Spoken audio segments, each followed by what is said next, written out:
Sejam todos bem-vindos mais uma vez. Programa Sabedoria para Viver Bem. Um momento especial onde nos dedicamos a buscar extrair princípios de sabedoria à luz da Bíblia, mas também da vida real, o nosso cotidiano, qualquer área da vida. Nós temos aprendido na direção de Deus aquilo que é o melhor na vida do ser humano, para o crescimento pessoal, para o desenvolvimento, experiências de vida que nos dão esse privilégio de conhecer modos de proceder, atitudes que trazem benefícios, que nos fazem bem, nos ajudam a viver melhor. Então, permaneçam conosco, não apenas assista, não guarde esse conteúdo só para você, mas compartilhe com as pessoas que você ama, com as pessoas com quem você convive, até mesmo colegas de trabalho, as pessoas que você conhece, com todos com quem você compartilhar, vai trazer benefícios para o ambiente em que você convive. Hoje estamos trabalhando uma série de experiências relatadas por pessoas especiais que trazem, que compartilham conosco as experiências de vida, vividas ao longo do tempo, na manifestação de tudo aquilo que Deus fez na vida dessas pessoas. Bênçãos de Deus.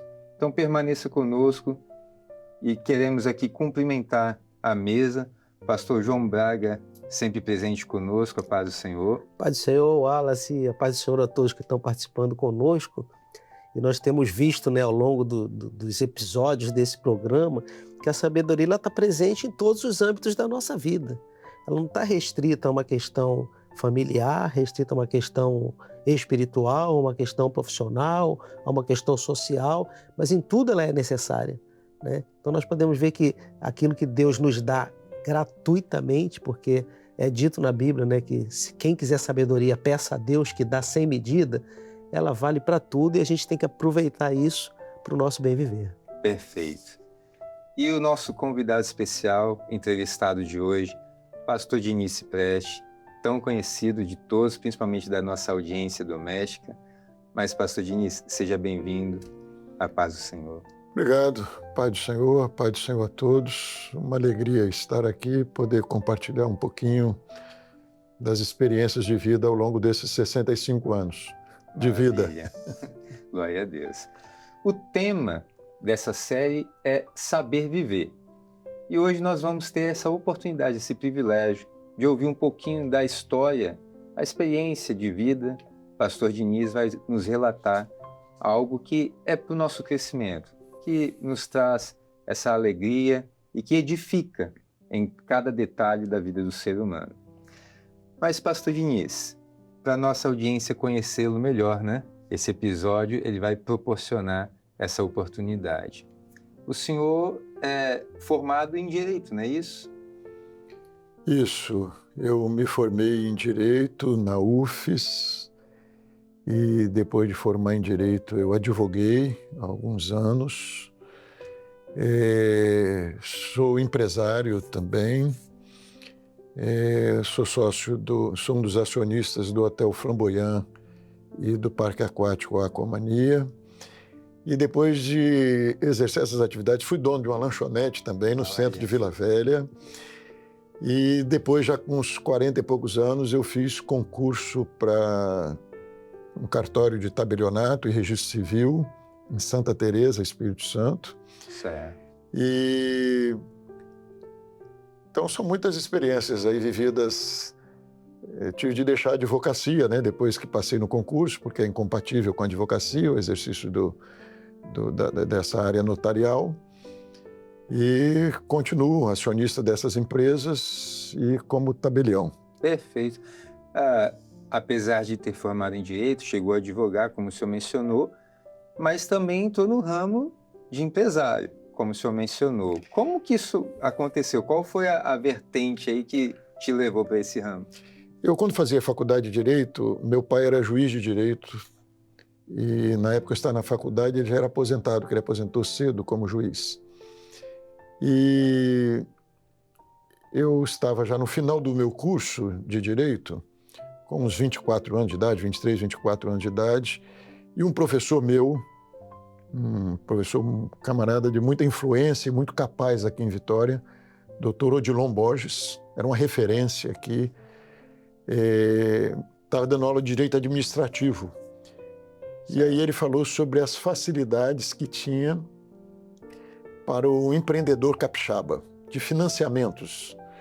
Ele depois veio a ser presidente do Bandes, ele foi presidente do GERES, que era um grupo para a recuperação econômica do Espírito Santo. E eu ouvindo aquela aula que ele deu ali sobre essas facilidades, tratando do direito administrativo, ele deu uma aula para a gente sobre esses meios para fomentar negócios no Espírito Santo. Eu o procurei para conversar e ele foi muito receptivo. Na época ele era presidente do GERES, que era esse grupo para recuperação econômica do Espírito Santo. O GERES funcionava dentro do Bandes e eu fui lá conversar com ele. No começo, com uma ideia de fazer uma destilaria de álcool que estava sendo lançado no Brasil, Carra Álcool, mas acabei vendo que era inviável esse projeto, porque precisava de muita terra. Meu pai tinha uma pequena propriedade rural em Guarapari. Sim. Quando a gente viajava, minha mãe gostava muito de se hospedar em hotel fazenda, já que a gente tinha uma fazenda, uma propriedade rural, e ela sempre falava, um dia nós vamos fazer um hotel fazenda. Eu achava aquilo uma ilusão. Mas como ficou inviável fazer a indústria nessa área de álcool, eu optei por procurar o banco para um financiamento de um hotel, que é hoje o Hotel Fazenda Flamboyant. Perfeito. E conseguimos ali, as portas foram abertas, e depois de uns 2 anos lá, apresentando contratos e diversos trâmites burocráticos que tem, nós conseguimos aprovar um projeto, hoje é o Hotel Fazenda Flamboyant, e mais tarde viemos buscar um outro financiamento para fazer o Aquamania. A ideia inicial era um ramo que ele enxergou que não era muito caminho a tomar, mas um conselho da mãe, uma ideia da mãe que abriu as portas do que aconteceu para cá. Né? Na verdade, eu estava na faculdade pensando em ser juiz de direito, como meu pai. Meu sonho era ser juiz de direito. Inclusive, cheguei a fazer a Mages. Depois da faculdade, nós já estávamos construindo o hotel e eu fiz a Mages porque eu ainda tinha em mente ser juiz de direito. Entendi. Mas fui me envolvendo nessas questões empresariais e meu pai era um visionário, era um empreendedor nato. E ele entrou na sociedade com a gente porque o banco exigiu que nós não tínhamos patrimônio, eram 2 garotos. Depois veio meu irmão, que é engenheiro, e que foi o idealizador do Aquamania, foi esse, que é engenheiro. Entendi. Ele trabalhava para a Encol, e ele tinha acabado de sair da Encol, que era uma grande construtora aqui no estado, e nós o convidamos para construir o hotel para a gente. Ele entrou primeiro como alguém que ia trabalhar para a gente, mas depois, no meio do caminho, ele virou nosso sócio, que nós não tinha nem como pagar o engenheiro, estava difícil. Aí ele passou a participar como acionista também da empresa e mais tarde idealizou o Aquamania e nós entramos com ele, mas era uma ideia dele. Diniz, esse começo assim, né? 2 jovens, 20 e poucos anos, com um empreendimento tão grande. Houve aquele momento de dar um medo, de pensar em desistir? Como é que funciona isso? Olha, a verdade é que para você conseguir um financiamento desse, meu pai tinha o terreno e ele falou assim, eu entro, eu dou o terreno para vocês. E incentivou a gente, vai meu filho, vai dar certo. Ele era esse cara, visionário. E ele disse, para vocês, eu não quero trabalho mais não. Ele estava com 62 anos por aí, só estou aposentado, não quero mais trabalhar não. De vocês toquem. Mas eu lembro que depois de muito trabalho para conseguir, contratamos arquiteto, isso com um recursozinho que eu tinha, meu irmão tinha, o que entrou comigo, o Leonardo, que era mais novo, mas sempre foi muito econômico. Ele pegou um dinheiro dele, vendeu um carro dele, botou para a gente contratar arquiteto e fazer viabilidade econômica, são vários procedimentos. Quando ficou pronto e nós conseguimos o apoio do banco, e conseguimos também um apoio do Fundo para a Recuperação Econômica do Espírito Santo, que é o FUNRES, que era administrado por esse GERES, onde estava o Dr. Odilon, nós conseguimos o apoio, e esse apoio era excelente, porque esse fundo comprava uma participação societária no seu negócio. Então, você tinha uma parte que não era financiada, mas era o total do projeto. Na época, hoje nós temos 114 apartamentos, estamos agora entramos na prefeitura de Guarapari para construir mais 80 apartamentos. Que maravilha. Mas na época eram 42, nós começamos com 42 unidades. Mas era um contrato de $1 milhão. Para 2 garotos, naquela época, 20 e né? poucos $1 anos. milhão. 2 garotos. Para 2 garotos, na hora de assinar o contrato, eu fiquei com medo. Eu virei para o meu pai e falei para ele assim, vou assinar isso não. E ele que era para estar com mais medo, né? Porque ele era o avalista, né? O fiador lá do contrato era ele. O patrimônio estava ali. Né? O patrimônio dele que estava em risco. E ele chegou e falou, meu filho, difícil é conseguir um contrato desse. Tem incentivos fiscais aí, uma parte não é financiada. Você vai poder comprar essa parte que estão entrando com participação societária ou não. Não tem medo. Eu vou pagar um Chevette. Chevette era um carro popular na época, né? Como um Gol hoje. Vou pagar um Chevette por mês, pai. E ele falou pra gente, meu filho, lembra de uma coisa. Você não pode pensar que você está devendo $1 milhão. Você está devendo $1 milhão, mas você não está apanhando um dinheiro. Se você põe um dinheiro, um empréstimo para viajar, esse dinheiro você está devendo, porque acabou. Mas se você põe um dinheiro para empreender, você tem um imóvel. O dinheiro vai estar lá, em lajota, cimento, em equipamentos do hotel. Então você tem uma dívida, mas você tem um valor do seu empreendimento. Então você tem que pensar, eu estou devendo $1 milhão, mas eu tenho um patrimônio de $1 milhão ou mais de dólares. Foi seu maior incentivador. Né? Foi. Ele teve, como você falou, ele era visionário, ele enxergou ali as possibilidades. Agora vem aquilo, tive o conselho do pai, meu pai era um cara de uma visão extraordinária. Na época eu lembro que falei com ele, pai, mas o país está em crise.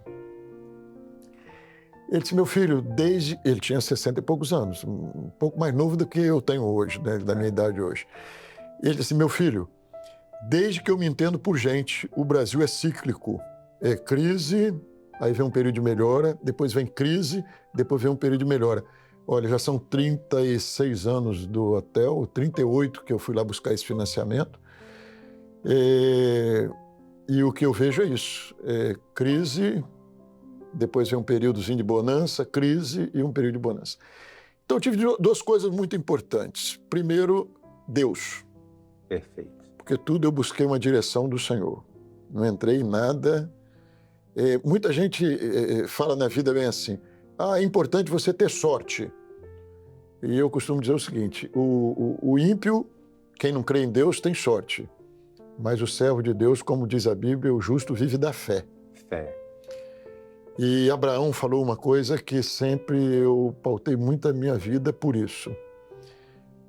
Quando ele vence aquela batalha lá e o rei de Sodoma encontra com ele, aquela batalha contra os 5 reis, e o rei de Sodoma encontra com ele e diz assim, olha, me dê as almas e o despojo fique para ti. Ele disse, eu não quero nada de ti, para que você não diga, eu enriqueci Abraão. Então a vida do servo de Deus não é você querer enriquecer, é você saber que sua vida é profética e que se Deus não tiver algo para você, a felicidade não está no dinheiro. Correto. A felicidade não está no que você possui. Às vezes, para alguém possuir alguma coisa, é aquilo que diz a Bíblia, louco, essa noite pedirão a tua alma. E o que tens preparado para quem será. Então não vale a pena. Se o custo do dinheiro for você perder a sua salvação, a sua alma, não vale a pena. Então é muito importante a orientação de Deus. E, como eu falei, o ímpio conta com a sorte, mas o justo vive da fé. Então, se isso está dentro de um projeto de Deus para a sua vida, se isso é resultado da sua oração, do temor do Senhor, e você não colocar o seu coração, eu nunca deixei de ter tempo, e olha que eu, como falei aqui, eu cheguei a ficar doente aos 40 e poucos anos, porque nessa fase eu era advogado, dono de lanchonete, eu tinha hotel, eu tinha parque aquático, passando por situação difícil com relação ao parque aquático, um financiamento que o empreendimento não se viabilizou fácil. Todas essas frentes funcionando ao mesmo tempo, Ao mesmo tempo, num período de estresse tremendo, ainda advogando. E você garoto, achando que você pode fazer tudo e que você tem tempo para tudo, mas nunca abri mão de exercer. Eu já era pastor, de exercer o meu ministério, porque eu sempre considerei essa a melhor parte. Então, eu não peguei e disse assim, vou deixar porque eu estou muito ocupado e eu não tenho tempo para as coisas do Senhor. Não. Primeiro o reino de Deus. Perfeito. Depois as outras coisas. Ah, mas você era irresponsável? Não, eu trabalhava, eu ia para casa de noite, às vezes, cuidar de um processo, de alguma coisa que eu não tinha tempo durante o dia. Eu corria para hotel, para parque aquático, cuidando de relacionamento com credores, como eu falei, passando por uma dificuldade muito grande, principalmente com o parque aquático, mas confiando no Senhor e sempre vendo uma coisa, Deus é fiel. O tempo que a gente dedica a Deus, alguém pode achar, isso é tempo perdido. Não, a gente não faz isso como um investimento, não. Né? Não é um negócio com Deus. Eu faço para Deus me fazer prosperar. Não, não é isso. Mas o que a gente constata é uma coisa, Deus é fiel. Perfeito. E Deus te honra. Você serve a Deus, você se dedica à causa do Senhor, e o justo vive da fé. E você não pode abandonar aquilo que é o principal na sua vida, que é o reino de Deus. As outras coisas são as demais coisas. Agora, perguntar assim, mas você trabalhou? Não, trabalhamos muito. Esses empreendimentos falando aqui foram, por exemplo, o hotel, foram 8 anos. Como eu tinha outra atividade, eu tinha renda de outro lugar, meu irmão tinha renda de outro lugar, meus irmãos tinham outra renda, um era engenheiro, eu era advogado, o outro trabalhava em cartório também, com minha mãe. Então a gente tinha outra renda. Foram 8 anos no hotel, sem tirar um centavo, pagando financiamento. Muito. Mas acreditando que tinha um futuro o negócio. Aí perguntar hoje, você olha para trás, você se arrepende? Não, foi um excelente negócio. Parque aquático? Foram uns 28 anos sem lucro. Nosso Deus. Mas hoje estamos colhendo os frutos. Por quê? O parque aquático, quando nós fizemos o parque aquático, surgiu um outro parque aquático no Espírito Santo. E não tinha mercado para sustentar 2. Aí nós ficamos numa disputa, o mercado não comportava 2 parques.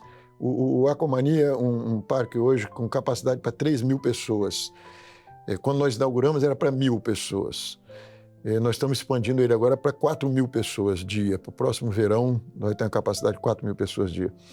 Mas entrou um concorrente logo no início, quando nós tínhamos financiamento para pagar. E um concorrente de peso, Sim.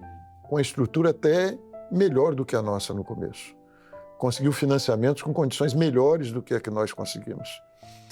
Mas isso acabou que eu cheguei a alertar a pessoa que estava fazendo o parque, o empresário na época, com quem nós tínhamos um bom relacionamento, e temos até hoje, mas alertar, o Estado não tem turismo para comportar 2 parques aquáticos. Isso nos levou a uma grande dificuldade financeira e eles fecharam primeiro. Nossa Deus. Mas foi muita resiliência, muita persistência e acreditando que a coisa ia dar certo e hoje nós estamos colhendo o resultado dessa... Tem um amigo meu, pastor Gedeuti, ele dizia que muitas vezes isso daí se chama teimosia. É o camarada que teima até acertar. Qualquer então, outro tem um pouco já teria disso. desistido, né, pastor? Tem muita gente que desiste, né? Mas você precisa de acreditar. Primeiro, gostar do que você faz e acreditar naquilo que você faz. Se você não acreditar em você, na sua capacidade, e não contar também com o joelho dobrado e uma oração Indispensável. e da bênção do Senhor, nos momentos difíceis, eu tenho experiências assim, extraordinárias como empresário, de ver em momentos difíceis, assim, de estar numa situação muito difícil, aquilo que diz a palavra, né? O temor do Senhor é o princípio da sabedoria. Perfeito. No temor do Senhor, você descobre nas horas difíceis, como eu falei, aos 40 anos eu fiquei doente mesmo. O médico chegou para a gente assim, 30 dias, você vai tirar 30 dias de férias. Eu virei para o médico assim, doutor, eu nunca tirei 30 dias de férias. Eu estava num estresse tremendo, eu tive uma psoríase da cabeça aos pés, eu nunca tinha tido nada de saúde, E ele falou, você tem que parar. Eu falei, doutor, quando eu viajo com a família, assim, 10 dias viajando, no dia que eu chego, se eu chegar 2 horas da tarde, 3 horas eu estou no trabalho. Eu não tenho negócio de ficar 30 dias fazendo nada. Ele disse, vai para um lugar aí tranquilo e tinha 30 dias fazendo nada para começar seu tratamento. Eu não podia nem ir para o Flamboyant, senão nem para nada. Ele falou nada, assim, não vai fazer nada. Aí eu virei para ele e disse assim, com um monte de dívida, como é que vai fazer nada, né? Aí eu virei para ele e falei assim, doutor, eu não tenho tempo para isso. Aí ele falou, você tem tempo para morrer? Eu disse assim, não, estou querendo não. Ele disse, então arrume tempo para você, que senão... viver, né? Ele disse, ao invés de você ter um problema como você teve, grave, de pele, você podia ter infartado e morrido. Isso é consequência de estresse. E aí eu parei 30 dias, fiquei 30 dias verdadeiramente fazendo nada. Meus irmãos, não, vai descansar, nós tomamos conta aqui. Eu depois repensei um pouquinho e diminuí meu ritmo de trabalho, fui desativando a advocacia. E foi nessa época que eu vim depois de um tempo depois fazer um concurso para cartório, comecei a trabalhar com cartório e parei de advogar, que era meio incompatível com a advocacia, você tem prazo, não tem hora. Quando vence um prazo, vai vencer. Você pode ter 200 coisas para fazer, mas tem que cumprir com o seu dever ali. É verdade. O cartório, então, o ofício de tabelionato permanece? Permanece. Eu sou tabelião em Santa Teresa, inclusive... hoje, né, você diz assim, eu sou tabelião em Santa Teresa, mas como tudo no Brasil se modernizou, e eu, quando entrei para cartório, eu já pensava nessa possibilidade, porque um cartório no interior, ao contrário do que as pessoas pensam, acham que um cartório é coisa muito boa em qualquer lugar. Não é verdade. Os tabeliães do interior, muitos deles enfrentam muita adversidade e muita persistência também, porque o rendimento é pequeno do cartório. Mas eu já via no futuro, olhando, dizendo assim, o cartório vai ter de se abrir para escrituras eletrônicas, né, que chamam. Assim, eu pensava, se o banco já é digital, se o imposto de renda está na internet, se você hoje resolve tudo na internet, o cartório também vai ter de se modernizar. Exatamente. Acabar aquele negócio do carimbo, do cara que vai lá no cartório, Aqueles livros antigos. Eu disse, isso vai virar, isso vai para o mundo eletrônico, para o mundo digital. Então, pensando nisso, e como eu tenho muito relacionamento em toda a Grande Vitória, meu pai foi o primeiro advogado em Vila Velha. O primeiro escritório de advocacia de Vila Velha foi do meu pai.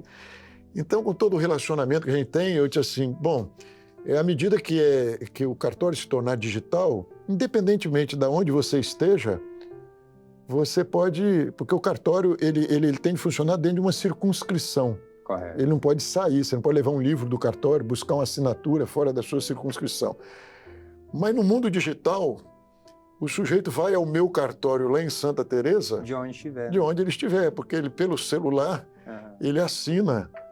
Né? Tem um sistema que os cartórios criaram, que se chama e-notariado, onde você, empresário, você, cidadão, você pode escolher um cartório para você fazer uma escritura e você assina ela digitalmente pelo celular. Você não vai no cartório. Perfeito. Você manda a documentação de forma digital, você recebe a escritura de forma digital, você leva ela ao registro de imóvel de forma digital, você não precisa hoje sair de casa, como você...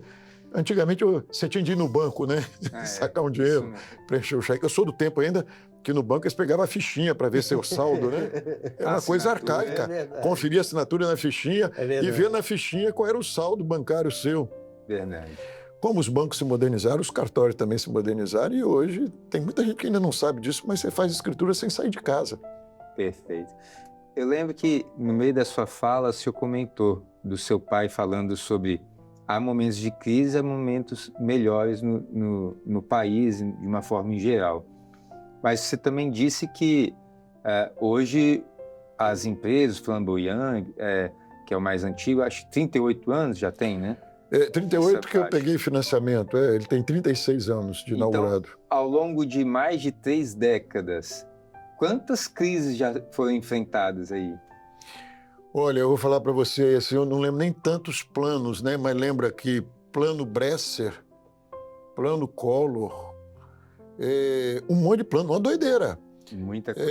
Troca de moeda. Troca de moeda, um monte de troca de moeda. E isso tudo tinha impacto nos financiamentos. Financiamento era uma coisa, daqui a pouco a moeda é outra, Inflação. os juros. Eu lembro, indexadores, não, o indexador do seu contrato é o RTN. No indexador do seu contrato mudou, agora é BTN. E um monte de letrinha que mudava. Isso mudava em crise. E os pequenos números se transformavam em coisas vultuosas, né? Plano Collor, o dinheiro de todo mundo foi sequestrado, ninguém tem dinheiro mais. E você sabe, o que eu vou fazer agora? O credor me liga amanhã, eu não tenho nem um centavo para te pagar. E tá todo mundo na mesma. Loucura. E no final ainda, agora, uma pandemia, que eu tive que fechar o hotel. Aí pensei, assim, meu Deus, fechei. E agora? Eu tenho um monte de compromisso. Tinha uma reservazinha de dinheiro, chamei os funcionários, só quem quer sair, eu não sei o que vai ser o futuro. Reuni todos os funcionários. Hoje, só o Hotel Flamboyant tem, em média, porque todo dia, como é um número grande, oscila um pouquinho, entra um, sai um. Sim. Mas, em média, a gente tem 190 empregados. Nossa. No Hotel Flamboyant, trabalhando só para o hotel.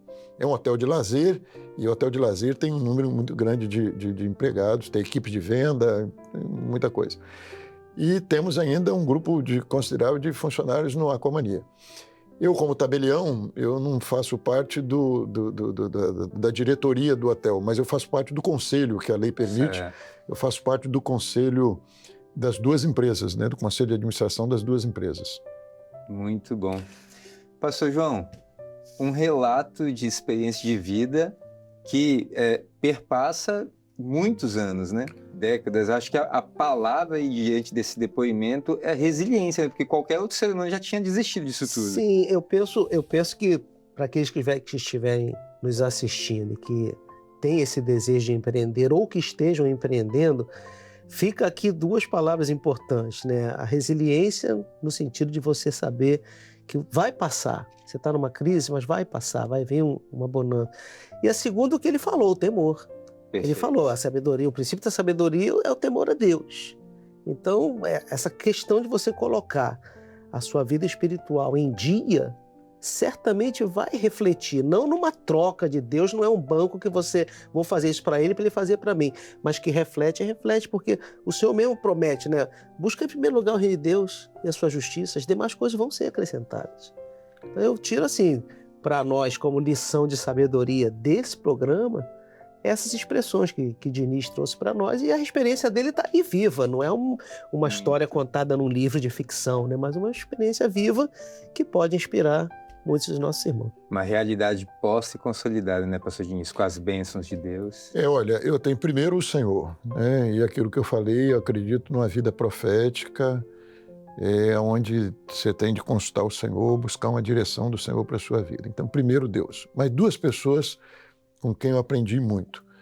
Bom, primeiro eu falo aqui da minha mãe, que era uma sonhadora, e o nome do hotel até foi ela que colocou. Ela gostava muito do Flamboyant, e todas as árvores que nós temos lá plantadas, quase tudo foi por ela. Mas como empresário, foi meu pai, um visionário, que não queria nada, ele só queria incentivar os filhos, ele nunca usufruiu de lá como sócio. Ele nos apoiou, entrou para apoiar. Nos conselhos. E outra coisa foi conviver com o Gedeuti, nosso presidente. Um homem de uma visão empresarial extraordinária. Em alguns momentos eu sentei com ele, me aconselhou em momentos difíceis, muito bom, de decisões. Era um camarada de uma visão assim extraordinária, mas aprendi com ele uma coisa muito importante. As pessoas às vezes buscam Deus como um assessor financeiro, econômico. E ele dizia o seguinte, olha, isso não tem sentido e não é uma verdade bíblica. E sim, o espiritual rege o material. Perfeito. Só tem sentido você buscar a Deus nas coisas materiais quando você entende que o reino de Deus está acima dessas coisas, porque aí Deus vai te abençoar. É aquilo que Abraão disse, eu não quero nada de ti, ó rei de Sodoma, para que você não diga, eu enriqueci Abraão. Então Abraão enriqueceu, Abraão prosperou na vida material. Sim. Mas ele só queria para a vida dele o que viesse de Deus. Ele não queria nem uma alparca, nem uma sandália do rei de Sodoma. E a vida do servo de Deus deve ser assim. Não é a ambição, não é a vontade de ficar rico. É bom você prosperar, é bom você prosperar. Mas se essa prosperidade for para afastar você de Deus, não vale a pena. não vale a pena. É verdade. Né? Você tem uma alma, você tem uma família, negócio é importante, mas cuide da sua alma e cuide da sua família, Entendi. que são mais importantes do que o Graças a resto. Deus. O resto são as demais coisas, que são importantes, mas não são tão importantes como essas outras duas. Excelente. Fica aqui, pastor Diniz, a nossa gratidão, a sua participação, a sua presença aqui conosco neste programa, o seu depoimento, o seu relato de vida, a sua experiência de vida vai ficar registrado para realmente direcionar a vida de muitas pessoas, a nossa audiência que nos acompanha. Isso realmente enriquece. Amém, pastor João? Nós vamos aqui concluir esse episódio, mas queremos ainda deixar para você que nos ouve um texto bíblico para a sua meditação, que está em Provérbios capítulo 4, são os versos 7, 8 e 9. E a palavra de Deus diz assim: a sabedoria é coisa principal. Adquire, pois, a sabedoria. Sim, com tudo o que possuís, adquire o conhecimento. Exalta, e ela te exaltará. E abraçando tu, ela te honrará. Dará à tua cabeça um diadema de graça, e uma coroa de glória te entregará. Todas as palavras aqui postas pelo pastor Diniz nessa experiência de vida se resume nisso. Busca Deus, busca a direção de Deus na sua vida, e tudo que você fizer, buscando a vontade do Senhor, Deus vai te honrar em todas as coisas, as bênçãos te alcançarão. Não guarde esse programa só para você, compartilhe este conteúdo, comente aqui aquilo que te tocou, aquilo que você gostaria de acrescentar, suas sugestões, nós queremos te ouvir também. Permaneça conosco, os próximos episódios teremos outros depoimentos dentro deste tema, Saber Viver. Deus tem grandes bênçãos na sua vida. A paz do Senhor.